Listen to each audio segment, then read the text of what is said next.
capítulo 3 do Evangelho de João. Nós vamos até o verso 21, porque o diálogo entre o Senhor Jesus e Nicodemos, ele vai justamente até o verso 21, tá? Então, abra comigo e acompanhe atentamente a leitura da palavra do Senhor. Mantenha a sua Bíblia aberta, porque nós vamos olhar para esse texto novamente, tá? Diz então: havia entre os fariseus um homem chamado Nicodemos, um dos principais dos judeus. Este, de noite, foi ter com Jesus e lhe disse: Rabi, sabemos que és mestre vindo da parte de Deus, porque ninguém pode fazer estes sinais que tu fazes se Deus não estiver com ele. A isto respondeu Jesus: em verdade te digo, se alguém não nascer de novo, não pode ver o reino de Deus. Perguntou-lhe Nicodemos: como pode um homem nascer sendo velho? Pode, porventura, voltar ao ventre materno e nascer segunda vez? Respondeu Jesus: em verdade te digo, quem não nascer da água e do Espírito não pode entrar no reino de Deus. O que é nascido da carne é carne, e o que é nascido do Espírito é Espírito. Não te admires de eu te dizer: importa-vos nascer de novo. O vento sopra onde quer, ouves a sua voz, mas não sabe de onde vem, nem para onde vai. Assim é todo o que é nascido do Espírito. Então perguntou Nicodemos: como pode suceder isso? Acudiu Jesus: tu és mestre em Israel e não compreendes essas coisas? Em verdade te digo, que nós dizemos o que sabemos e testificamos o que temos visto, contudo não aceitais o nosso testemunho. Se, tratando das coisas terrenas, não me credes, como creais se vos falar das celestiais? Ora, ninguém subiu ao céu, senão aquele que de lá desceu, a saber, o Filho do homem que está no céu. De modo porque Moisés levantou a serpente no deserto, assim importa que o Filho do homem seja levantado, para que todo aquele que nele crê tenha a vida eterna. Porque Deus amou o mundo de tal maneira que deu seu Filho unigênito, para que todo aquele que nele crê não pereça, mas tenha a vida eterna. Porquanto Deus enviou seu Filho ao mundo, não para que julgasse o mundo, mas para que o mundo fosse salvo por ele. Quem nele crê, não é julgado. O que não crê, já está julgado, porquanto não crê no nome do unigênito Filho de Deus. O julgamento é esse: que a luz veio ao mundo, e os homens amaram mais as trevas do que a luz, porque as suas obras eram más.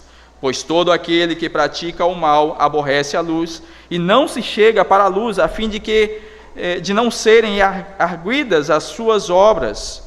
Quem pratica a verdade aproxima-se da luz, a fim de que as suas obras sejam manifestas, porque feitas em Deus. Vamos orar. Deus amado, nós te adoramos e bendizemos o teu santo nome. Ó Deus, o Senhor é grandioso, magnífico em tudo, e a tua palavra, Senhor, ela é perfeita. A tua palavra, ela é doce e penetrante, e a tua própria palavra fala, ó Deus, que ela é poderosa. A tua voz é poderosa para quebrar os fortes cedros do Líbano. A tua palavra, Senhor, ela consegue ir no mais profundo dos corações. E não há nada, Senhor, que possa impedir o agir do teu Espírito Santo quando o Senhor quer falar ao coração. E, portanto, Senhor, eu te peço que por misericórdia e graça, Senhor, que a tua palavra reine poderosamente nesse lugar, e que o teu Santo Espírito fale poderosamente aos corações aqui presentes. Pai amado, independente de mim e das minhas imperfeições, independente das minhas dificuldades, das minhas lutas interiores, eu peço a Deus amado, que o Senhor fale ao teu povo, a fim de que o teu nome seja glorificado. Abençoa, Senhor, a tua igreja. Abençoa os pastores da igreja, para que eles, ó Senhor, continuem pregando a Tua palavra com fidelidade, amor e paixão. Abençoa também o Teu povo, para que eles ouçam a Tua palavra e, submissos a ela, adorem o Teu santo nome. Nós oramos em nome de Cristo. Amém. Meus amados irmãos, um cara muito gente boa, o Esdras e o Felipe devem gostar bastante dele, chamado Karl Marx. Ele escreveu muita coisa sobre religião. Basicamente, o que ele escreveu, na verdade, tinha a intenção e o objetivo de atacar o cristianismo. Em última instância, atacar o Deus do cristianismo. Essa era a intenção de Karl Marx.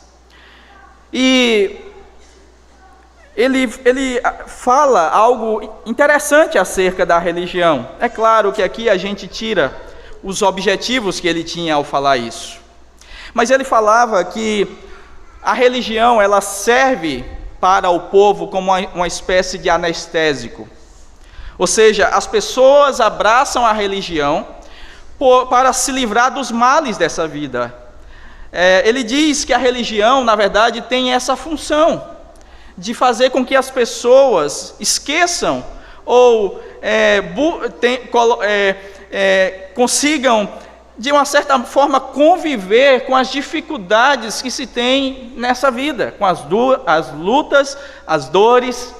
É claro que ele falava, então, que aquelas pessoas mais pobres, com mais dificuldades, aquelas pessoas que trabalhavam nas fábricas, né? Essas pessoas eram justamente aquelas que abraçavam mais facilmente a religião por conta das dificuldades da vida. Então, ele falava essas coisas, e foi desse pensamento de Karl que surgiu aquela célebre frase que diz: a religião é o ópio do povo. Na verdade, não foi exatamente isso que ele disse, né?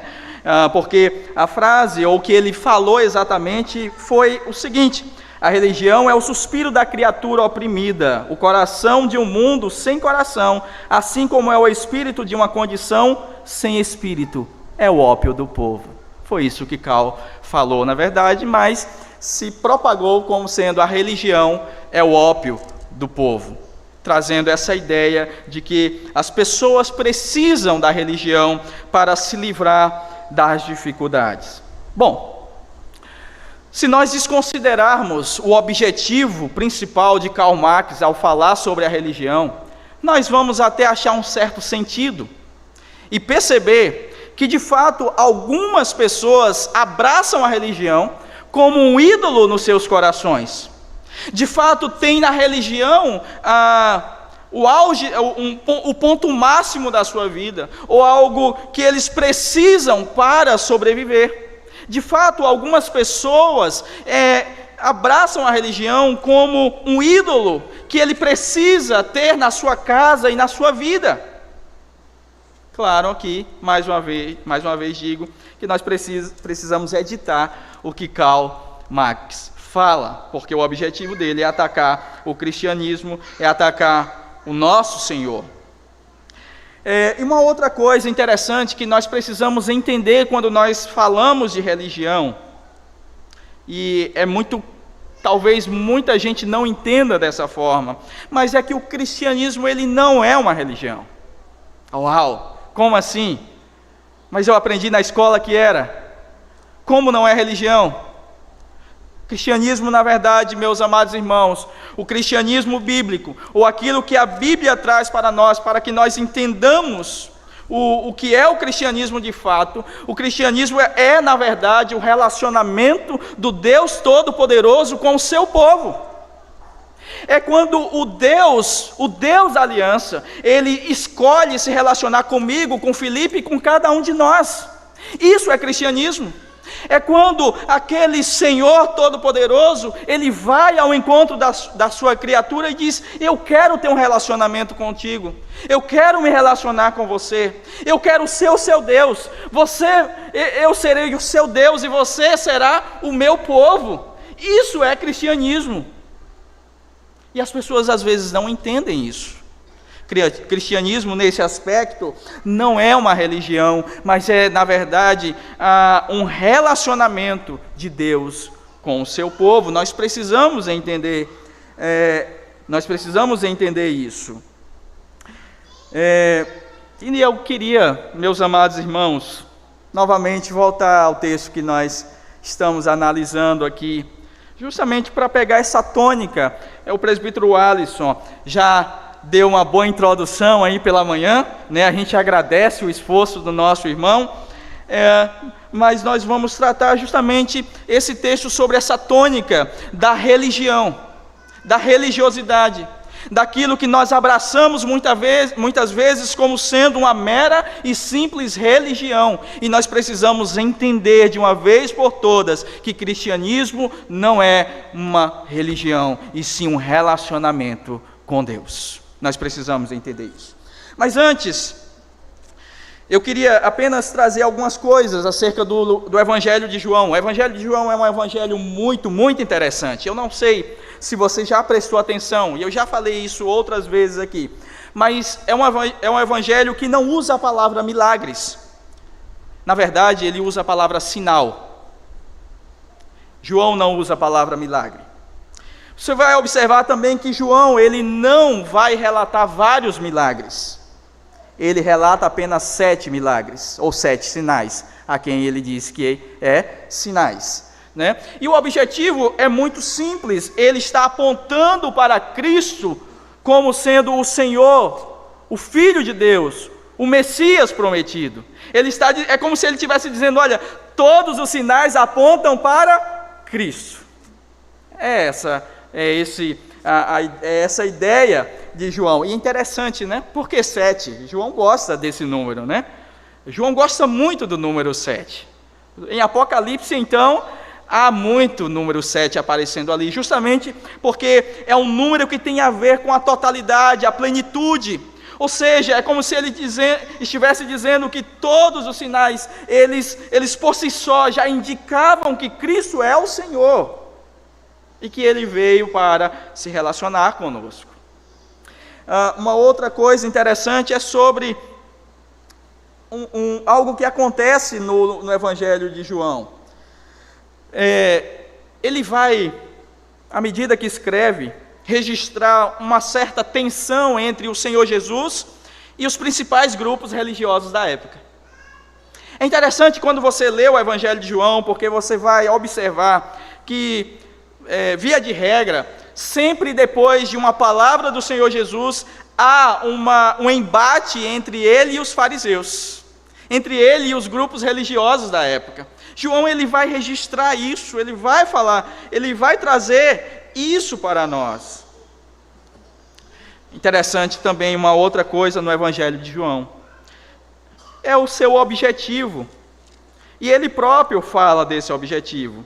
Abra comigo no capítulo 20, verso 31, ele vai dizer porque ele escreveu esse evangelho.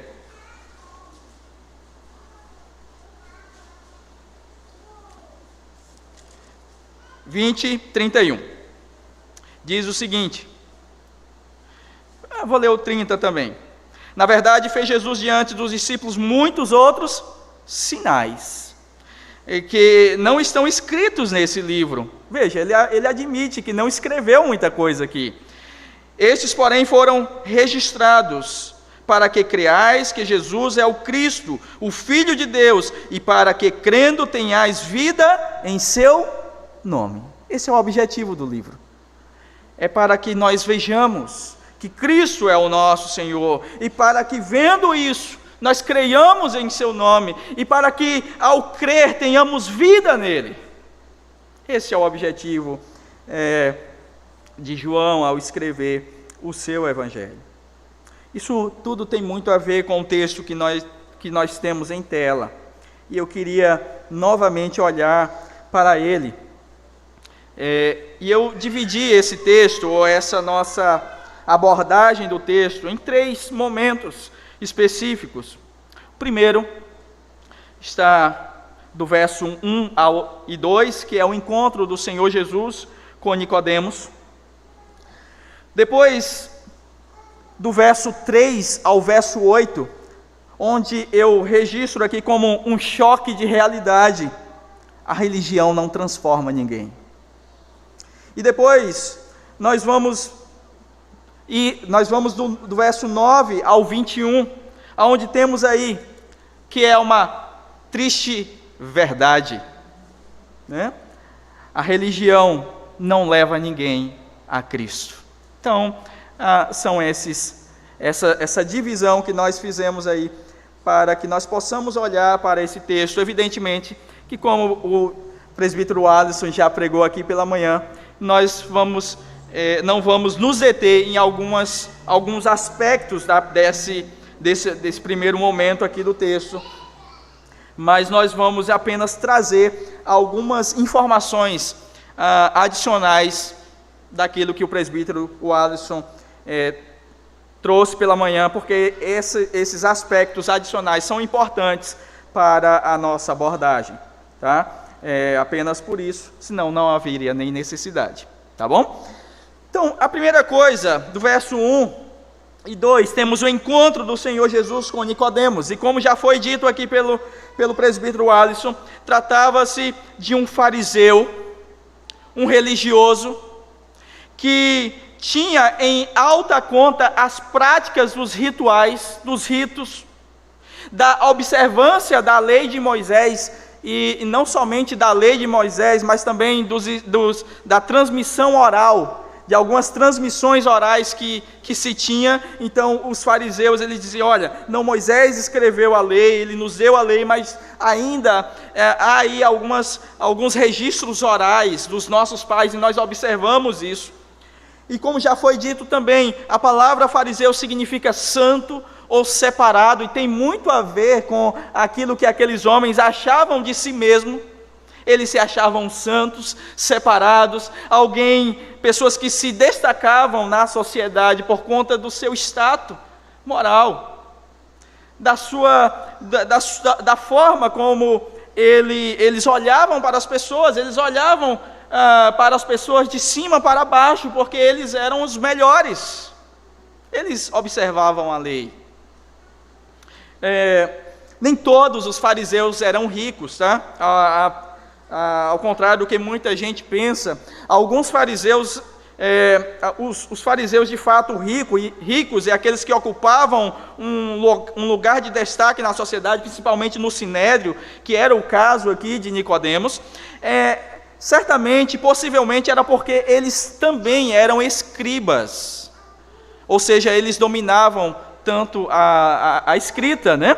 E por dominar a escrita, eles então arrecadavam, eram as pessoas que faziam a contabilidade do povo, era quem escreviam as coisas, eram as pessoas aptas a julgar, e eles então ganhavam muito dinheiro com isso, né? Basta a gente olhar um pouco da história e vai ver que não apenas os fariseus, mas todos aqueles que dominavam a escrita tinham uma proeminência na sociedade. E certamente temos diante de nós um homem que era rico e certamente dominava a escrita, era também um escriba, muito possivelmente. Uma outra coisa interessante que é trazida aqui por nós, observe que João vai registrar que ele foi até o Senhor Jesus por iniciativa própria. Ele mesmo tomou a decisão de ir. Por alguma razão, talvez ele quisesse mais algumas informações acerca daquilo que Cristo estava fazendo, mas fato é que João registra que ele, Nicodemos, foi quem tomou a iniciativa de ir até a Cristo Jesus.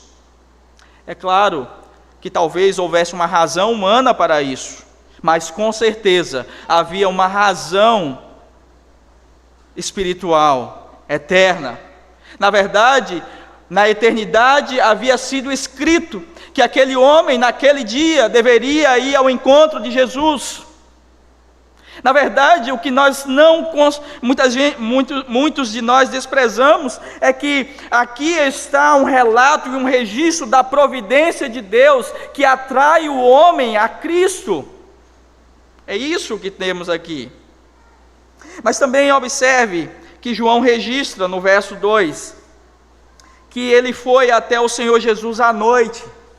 Como o presbítero Alisson disse, existe muita discussão aqui. Por quê? Por que será? Porque ele foi à noite? Alguns vão dizer, porque ele não queria nenhum tipo de associação com o Senhor Jesus. Outros vão dizer, porque ele tinha vergonha. Bom, de fato o texto não vai nos dar as razões, mas é um tanto estranho, porque como membro do Sinédrio, como um fariseu e como um líder religioso, ele poderia ir ao Senhor Jesus a qualquer hora do dia, e melhor que fosse pela manhã, para repreendê-lo. Era bom que as pessoas até vissem ele repreendendo o Senhor Jesus, como o próprio João registra no seu livro, que aconteceu diversas vezes com outros fariseus. É interessante isso, né? Mas João, ele diz que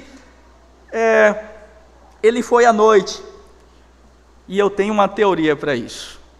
Lá no final a gente vê isso, tá bom? Mas fiquem atentos para essa questão. Diz que o texto vai registrar que aparentemente Nicodemos se aproxima do Senhor Jesus com todo respeito, quando o chama de mestre, de rabi, alguém que vem da parte de Deus.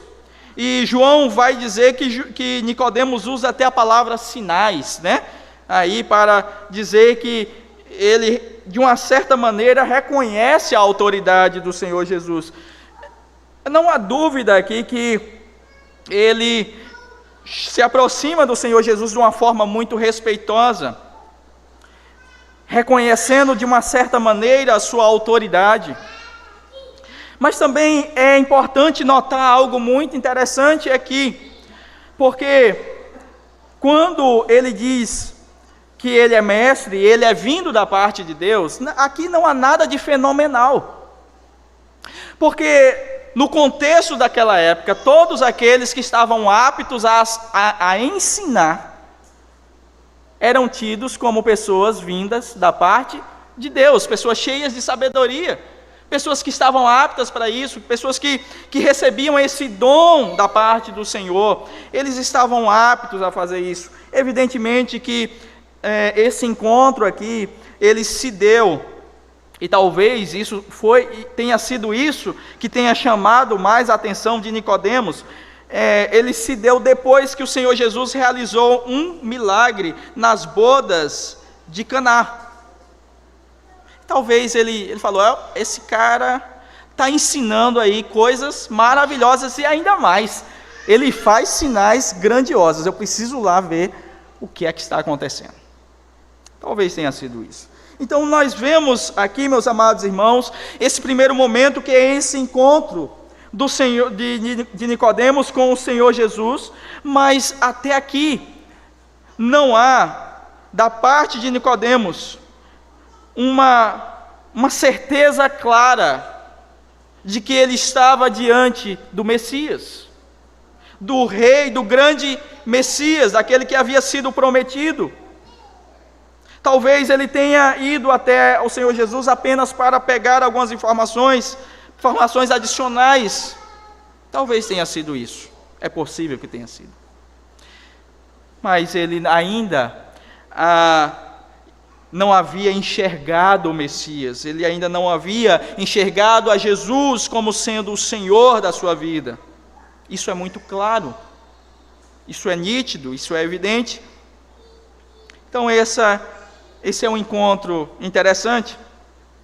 Mas agora, o texto vai nos registrar um choque de realidade que o Senhor Jesus traz a Nicodemos, que está aí do verso 3 ao 8. Porque apesar daquele respeito todo, apesar da forma como Nicodemos se aproxima do Senhor Jesus, o Senhor Jesus o interrompe abruptamente com aquilo que nós conhecemos como sendo um amém, que é o na verdade. É o equivalente a dizer: Nicodemos, preste bem atenção numa coisa. Nicodemos, vamos direto ao ponto. Ou seja, Nicodemos, vamos parar de florear as coisas e vamos falar logo o que interessa. Vamos direto ao ponto. Eu preciso te dizer uma coisa, e o que eu quero te dizer é que você precisa nascer de novo. Ou seja, a sua religião, o seu ritualismo, a sua religiosidade, a forma como você cumpre e observa a lei, nada disso adianta, nada disso serve para nada. Você precisa passar pelo novo nascimento, você precisa ser transformado, e é isso que Cristo está dizendo. O novo nascimento a qual o Senhor Jesus está dizendo é justamente essa transformação de vida. É justamente uma mudança no coração, não uma mudança externa, mas uma mudança interna. É uma mudança que acontece primeiro lá dentro, aonde ninguém vê, aonde as pessoas não a observam. Na verdade, é uma transformação que somente você sente, somente o Espírito de Deus realiza. É isso que o Senhor Jesus está dizendo para Nicodemos. Você precisa nascer de novo. E isso é urgente. E é interessante porque o presbítero Alisson pregou, eu vou citar o nome dele direto aqui, né? Porque no verso 25 do capítulo 2, vai nos dizer que o Senhor Jesus conhece a natureza humana. E ele conhecia exatamente a necessidade de Nicodemos, e por isso ele o interrompe tão abruptamente. Ele sabia quais eram as dificuldades daquele homem e o que aquele homem precisava. Ele precisava passar pelo novo nascimento. E aqui, meus amados irmãos, eu já quero fazer uma pequena observação para você que é religioso, para você que é cumpridor dos mandamentos. Ótimo, continue assim. Mas saiba que de nada adianta você cumprir a lei e os mandamentos, se você não tiver uma visão clara do Messias, se você não nascer de novo, se você não for transformado pelo Espírito Santo, de nada adiantará. O Senhor Jesus, ele continua, aliás, o verso 4, Nicodemos, ele fica em dúvida. Ele vai perguntar ao Senhor Jesus como é que pode isso, como é que isso pode se dar. Será se eu vou voltar de novo então ao ventre da minha mãe para nascer outra vez? É interessante essa colocação de Nicodemos, porque o Evangelho de João foi escrito em grego, é a sua língua original. E no grego, essa expressão nascer de novo, ela de fato traz dois sentidos. O primeiro sentido é de fato nascer uma segunda vez, tá? Nascer uma segunda vez. E o outro sentido pode ser também entendido como nascer do alto. Então, pelo menos no grego, né, na língua na qual esse texto foi escrito, ela traz essa variação. Não sabemos se o Senhor Jesus falou com Nicodemos em grego ou em hebraico. Nós não sabemos. Calvino vai dizer que possivelmente ele tenha falado em hebraico. Tá? Em hebraico, o registro é mais preciso. Tá? Ou seja, não há uma margem para a dúvida nesse aspecto. Mas se no grego, vai trazer um pouco dessa variação, mas fato é que João ele registra aqui essa dúvida, esse questionamento que Nicodemos traz. Como assim? Como nascer de novo? Que negócio é esse? Que história é essa? E o texto mais uma vez vai trazer o na verdade. Mais uma vez, o Senhor Jesus, no verso 5, vai dizer, Nicodemos, preste bem atenção. Preste bem atenção, que eu vou te explicar novamente. Verso 5. Em verdade te digo, quem não nascer da água e do Espírito não pode entrar no reino de Deus. O que é nascido da carne é carne, o que é nascido do Espírito é Espírito. Não te admires em dizer: importa-vos nascer de novo. O vento sopra onde quer, ouves a sua voz, mas não sabes de onde vem, nem para onde vai. Assim é todo aquele que é nascido do Espírito. Jesus, então, ele vai explicar, ele vai trazer um pouco mais de detalhes para Nicodemos, dizendo: olha, Nicodemos, preste atenção novamente. Você não está entendendo. Você não está entendendo o ponto, aonde eu quero chegar. Eu vou te explicar. Eu vou trazer mais informações.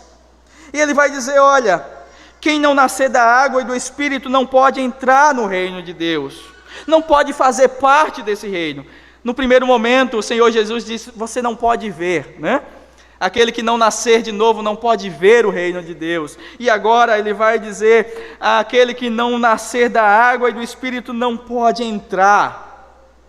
É a ideia de que não pode ser participante, não pode ser contado como filho de Deus. Essa é a ideia. Não pode ser contado como filho de Deus aquele que não nascer de novo, que não nascer da água e do Espírito. E aqui existe mais uma questão que alguns debatem, que é essa água e esse Espírito. O presbítero Alisson até explicou um pouco pela manhã acerca dessa questão da água e do Espírito, e de fato são palavras que são figuras utilizadas para uma mesma ideia, tá? Mas a ideia é uma ideia que está presente, e eu peço que você abra comigo em Ezequiel, capítulo 36, o verso 25 a 27. E era talvez, muito possivelmente, Nicodemos conhecesse isso. Ezequiel 36, 25 a 27, que diz: então aspergirei água pura sobre vós, e ficareis purificados de todas as vossas imundícias, e de todos os vossos ídolos vos purificarei.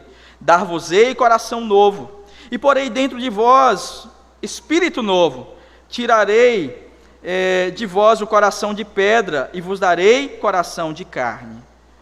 Porei dentro de vós o meu espírito, e farei que andeis nos meus estatutos, guardeis os meus juízos e os observeis.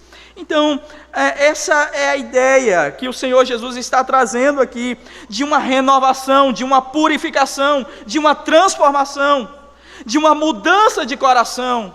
Quando, na verdade, o Deus Todo-Poderoso, através do seu Espírito, faz um transplante de coração em nós, tirando o coração de pedra e colocando um coração de carne, um coração que está disposto a obedecer, como cantamos, um coração que está disposto a cumprir o querer do Senhor, um coração que está totalmente renovado, purificado, transformado, habilitado para crer e obedecer. Não apenas de forma religiosa, mas de uma forma amorosa. Eu obedeço porque amo. E aqui chamo a atenção dos filhos. Porque vocês devem obedecer aos seus pais? Porque vocês devem demonstrar para com eles amor. Esse é o principal fundamento da obediência, é o amor. E o Senhor Jesus, ele vai dizer, e ele vai deixar isso muito claro, as Escrituras vão deixar isso muito claro. Ame ao Senhor de todo o teu entendimento, de toda a tua alma. Então, o que o Senhor Jesus está explicando para Nicodemos é: olha, esse nascimento, esse novo nascimento tem a ver com aquela mudança que Deus disse que faria, com essa transformação que Ele prometeu. Portanto, você não deve se admirar com isso. Você não deve se admirar. E aqui, ele vai falar da ação do Espírito Santo,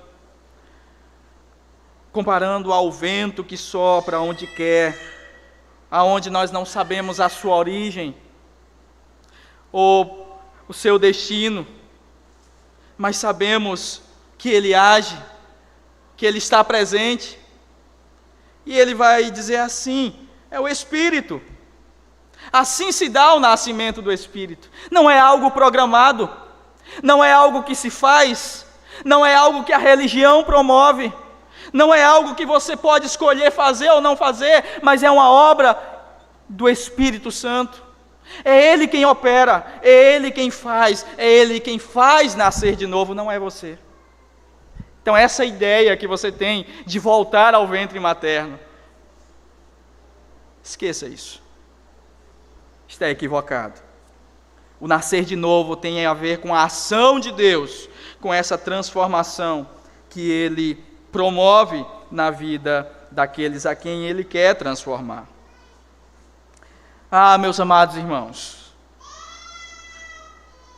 há muita gente no meio do povo de Deus, no meio da igreja, que precisa passar pelo novo nascimento, que ainda não teve o seu coração transformado, que ainda não teve o seu coração habilitado.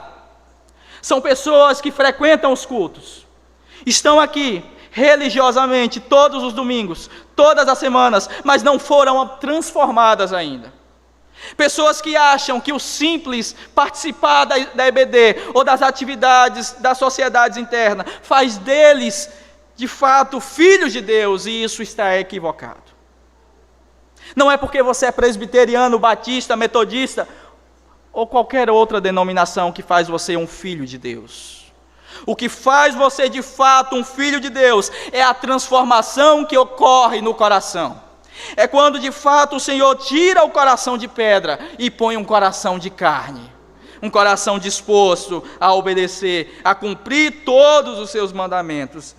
É isso que faz de você um verdadeiro filho de Deus. A religião não transforma vidas. E agora, meus amados irmãos, temos a segunda parte aí do texto, que está do verso 9 ao verso 21. Nós poderíamos dividir mais esse trecho, mas dá para a gente discorrer aqui o que o Senhor então continua ensinando para Nicodemos. Porque agora Nicodemos ele vai se deparar com uma realidade. Aliás, uma outra realidade é que a sua religião,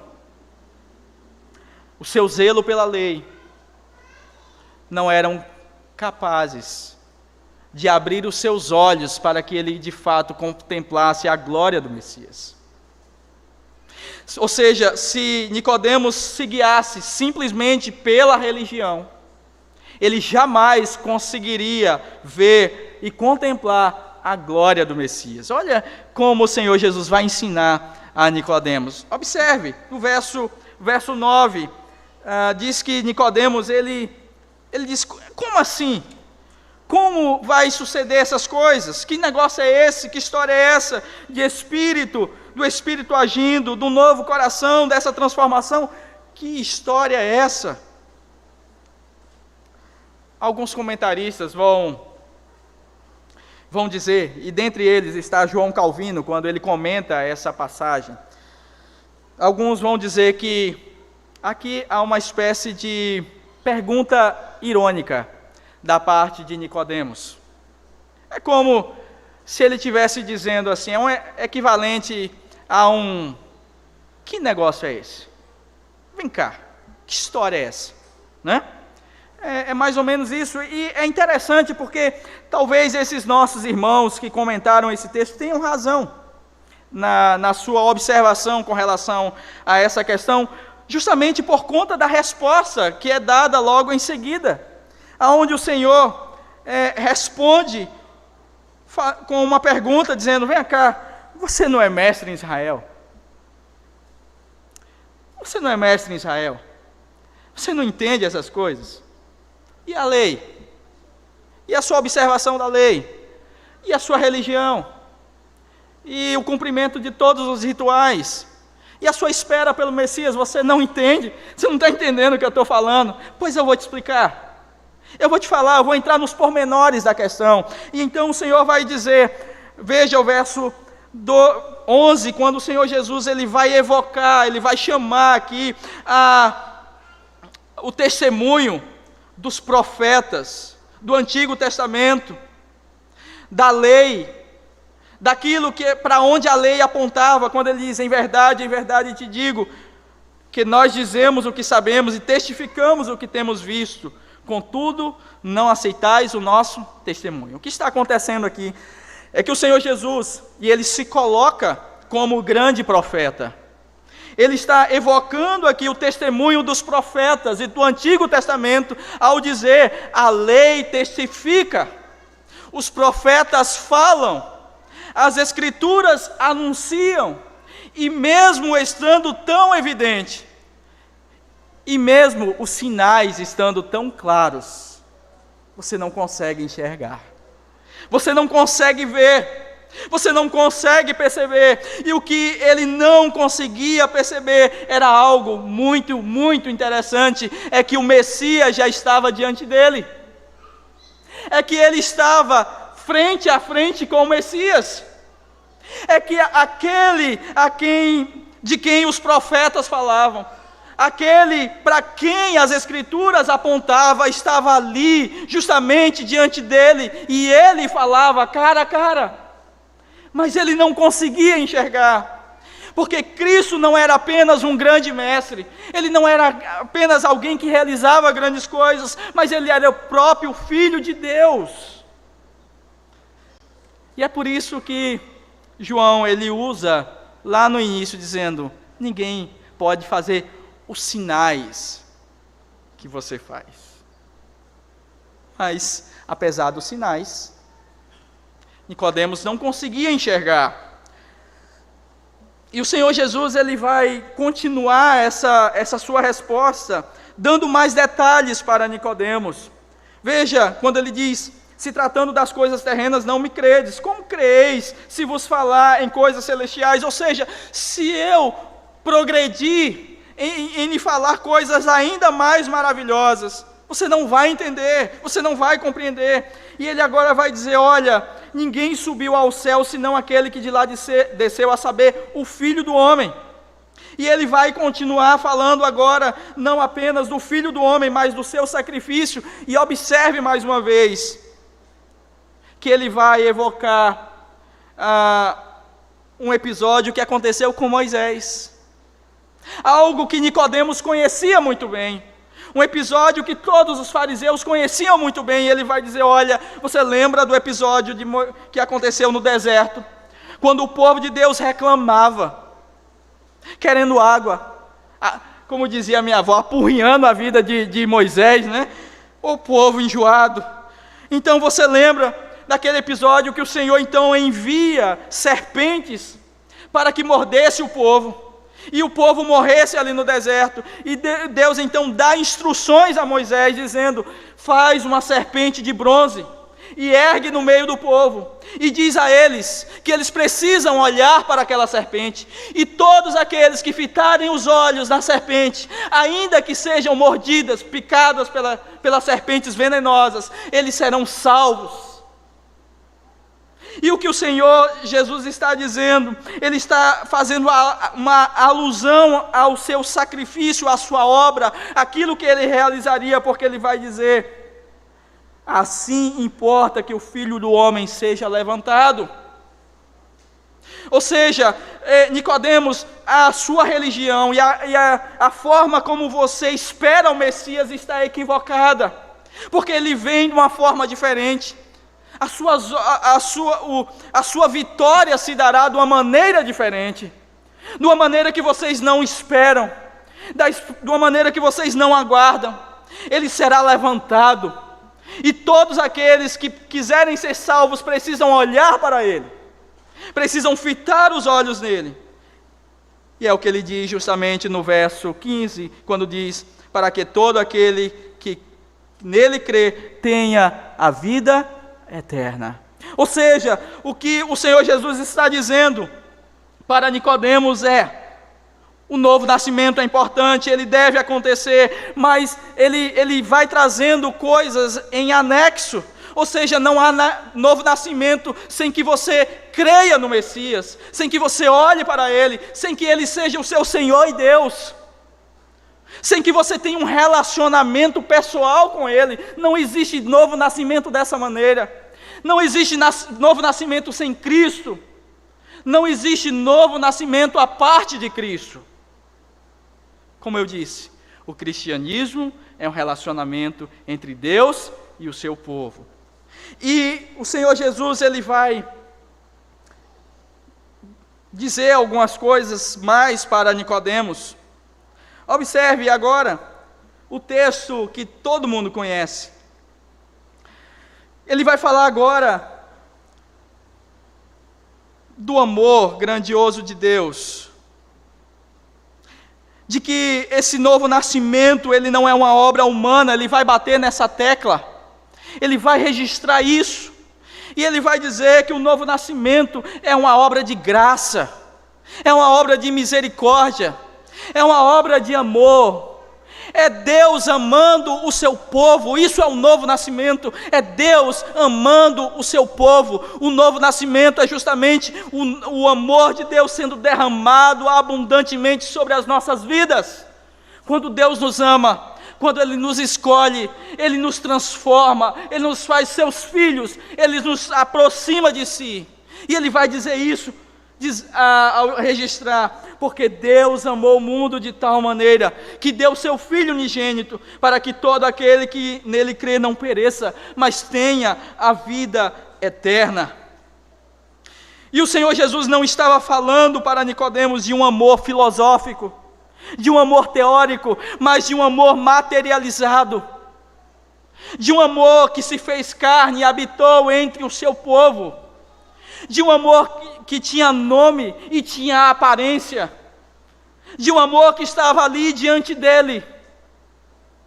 Porque o amor de Deus Pai, o amor eterno do nosso Deus, se reflete na pessoa bendita de Cristo Jesus, que veio a esse mundo para resgatar pecadores,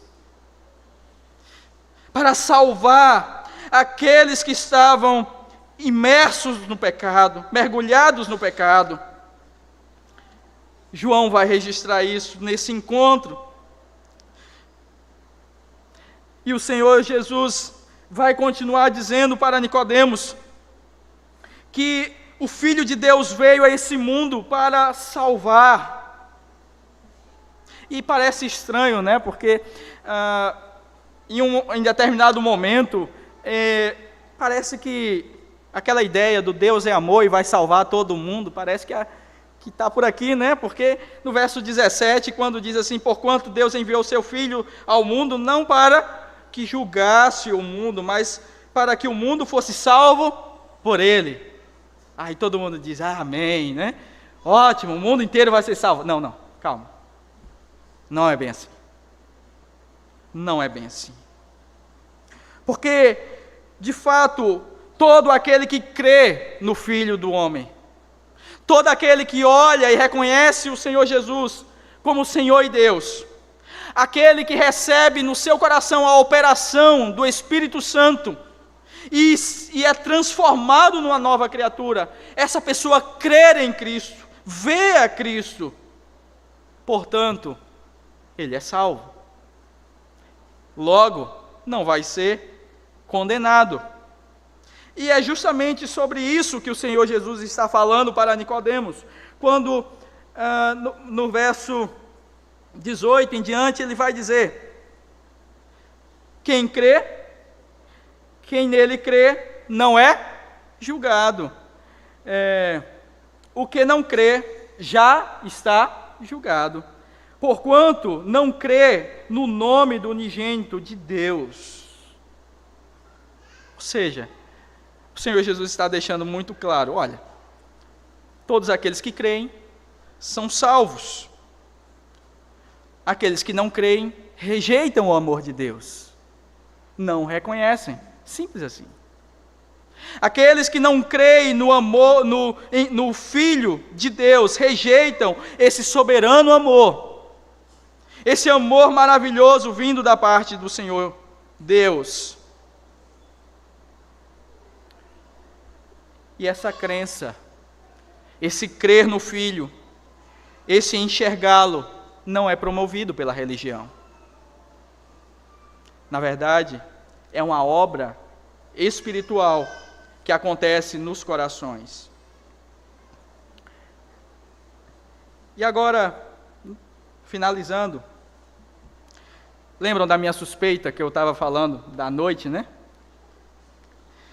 O Senhor Jesus, ele vai fazer aqui uma espécie de jogo de palavras. Do verso 19 ao 21, tem aí uma ideia de luz, trevas, trevas e luz, né? Essa dinâmica dessas palavras aí, de alguém que não se achega à luz, que prefere viver na escuridão, né? Interessante, porque isso aqui, Nicodemos deve ter ficado com a pulga atrás da orelha com isso, né? Olhe só como o Senhor vai dizer: o julgamento é este, que a luz veio ao mundo, e os homens amaram mais as trevas do que a luz, porque as suas obras eram más.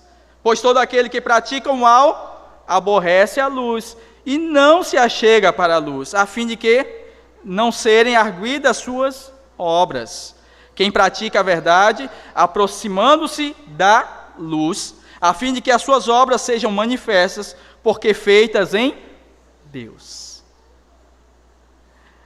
O Senhor Jesus, ele vai usar esse jogo de palavras, porque a palavra noite, que aparece no registro de João, ela tem uma ideia de noite, de fato, né? A escuridão da noite, mas também traz uma ideia das escondidas, né? De coisas que se faz às escondidas. Já ouviu aquela expressão, na calada da noite, né? Os nossos filhos, quando vão assaltar a geladeira na calada da noite, né? Para ninguém ver. Lá em casa acontece, viu, gente? Essa ideia. E o Senhor Jesus, ele está fazendo uma espécie de jogo de palavras, dizendo: olha, aquele que pratica o mal, que quer esconder as suas obras, que não quer ver com que as suas reais obras apareçam, eles se escondem nas trevas, eles vivem em trevas, eles estão em trevas, e eles fogem da luz, eles não querem se aproximar da luz, porque as suas obras são más. No entanto, aqueles que foram alcançados, que nasceram de novo, que foram regenerados, que receberam um novo coração, eles não têm problema com a luz. Eles não têm problemas com as suas obras, porque as suas obras são feitas em Deus, são obras de obediência, são obras de fidelidade, são obras de amor a Deus, portanto, eles não têm do que se envergonhar.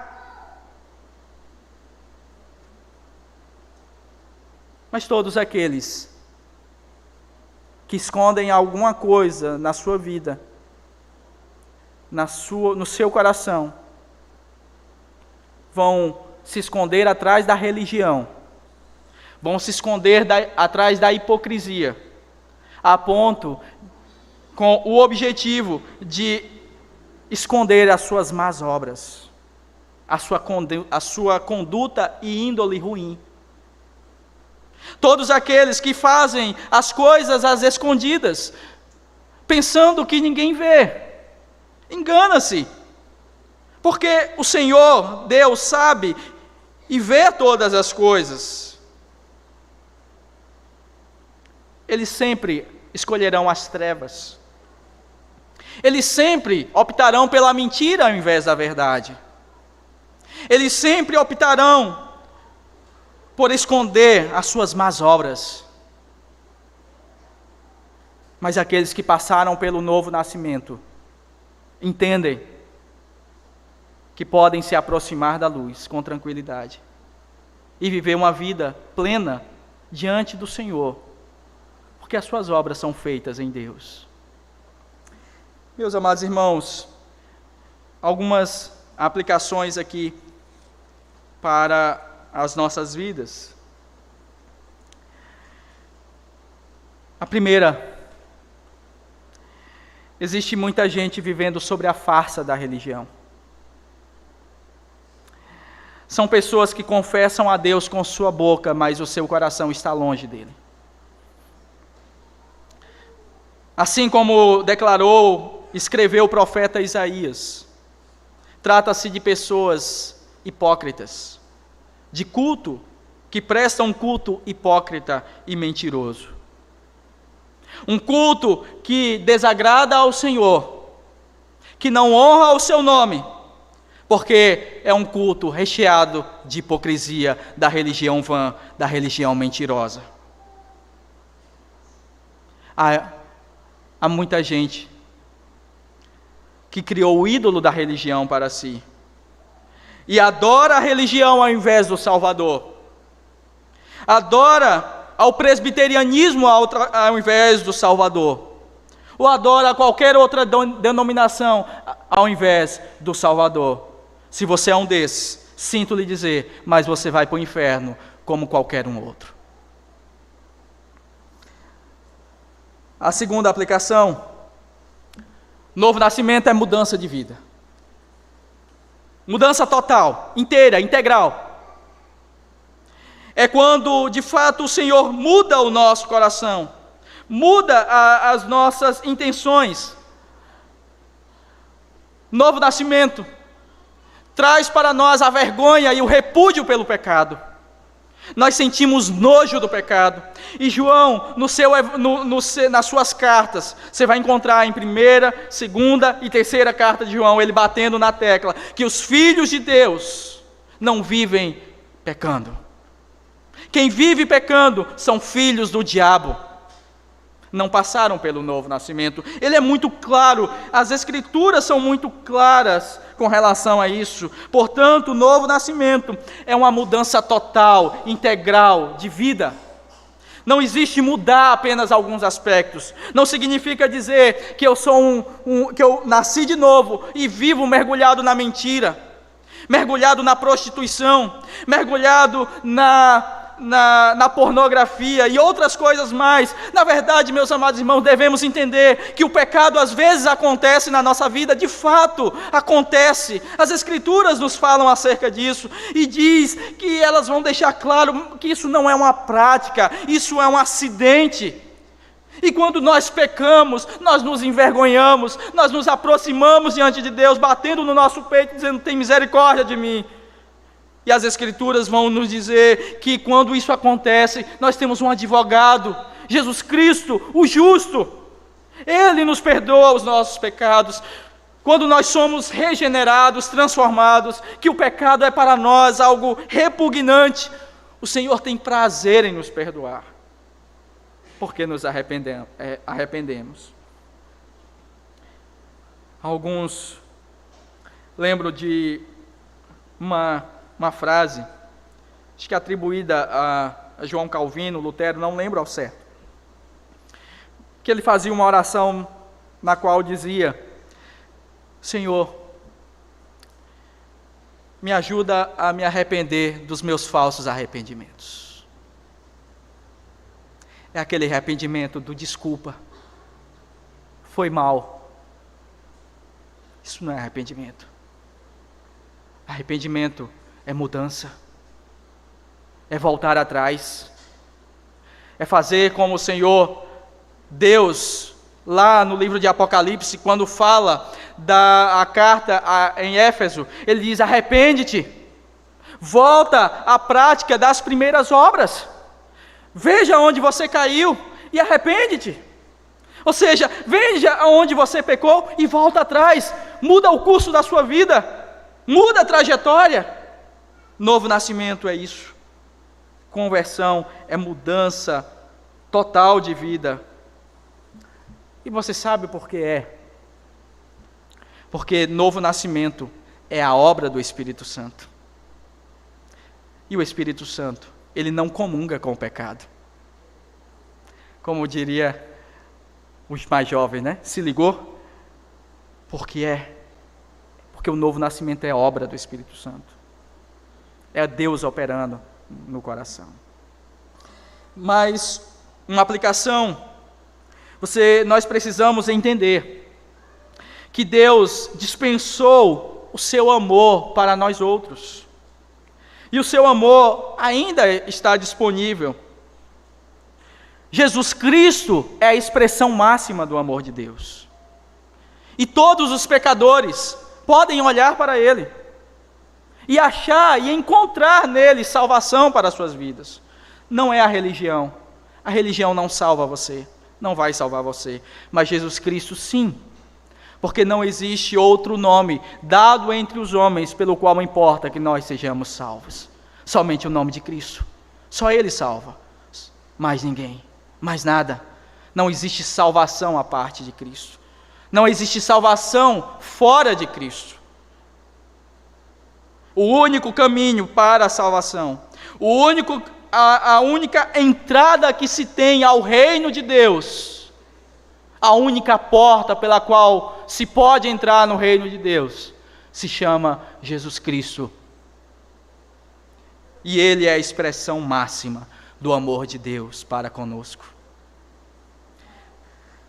Mais uma aplicação. Meu amado irmão, minha amada irmã, não existe lugar para hipócritas no reino de Deus. Não há lugar para as pessoas que vivem sob o fingimento. Sabe, você pode me enganar. Você pode enganar qualquer um aqui. A sua vida de piedade pode enganar a qualquer um de nós. Os nossos olhos não sondam o seu coração. Os nossos olhos não veem a sua alma. Mas lembre do que é dito no verso 25 do capítulo 2. Quando falando acerca do Senhor Jesus, João registra, e não precisava que alguém lhe desse testemunho a respeito do homem, porque ele mesmo sabia o que era a natureza humana. Não adianta. Você pode mentir ao conselho, você pode mentir ao presbítero, você pode mentir ao diácono, ao seu pai, à sua mãe, mas você não mente para o Senhor Jesus Cristo. Nicodemos não podia esconder quem ele era. E por isso o Senhor Jesus o aborda. E como disse o presbítero Alisson pela manhã, eu também não tenho dúvida de que esse homem, ele pôde contemplar o Cristo. Ele pôde contemplar a salvação. Ele contemplou o Rei dos Reis e obteve salvação para a sua alma. Louvado seja o nome do Senhor Jesus Cristo.